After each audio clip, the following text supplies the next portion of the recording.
Understanding replacement cost, an essential guide. Hello everyone, welcome to our English language learning series. Today, we're going to explore the phrase, replacement cost. This term is widely used in various fields, especially in insurance and accounting. By the end of this video, you'll not only understand what it means but also be able to use it confidently in your conversations and writing. So, let's dive in. Replacement cost refers to the amount of money required to replace a damaged or lost item with a new one of similar kind and quality, without considering any depreciation. This term is crucial in insurance policies, where it determines the amount an insurance company would pay to replace your lost or damaged belongings.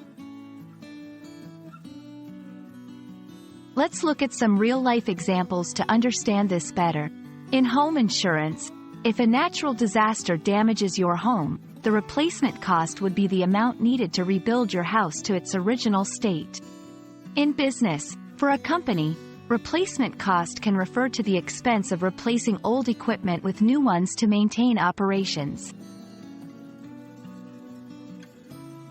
It's important to distinguish between replacement cost and actual cash value. The latter takes into account depreciation, meaning it's the amount you'd get for selling the used item. Replacement cost does not consider depreciation. It focuses on the cost of buying a new item. Calculating replacement cost involves 1. Assessing the item's current market value.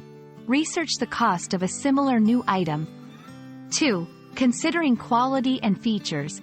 Ensure the new item matches the old one in quality and features. 3. Including installation or construction costs.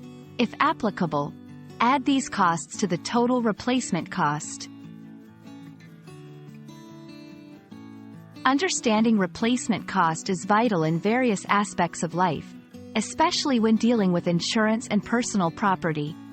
We hope this video has been enlightening and helps you use this term accurately in your conversations and decisions. Thanks for watching, and stay tuned for more insightful language learning videos.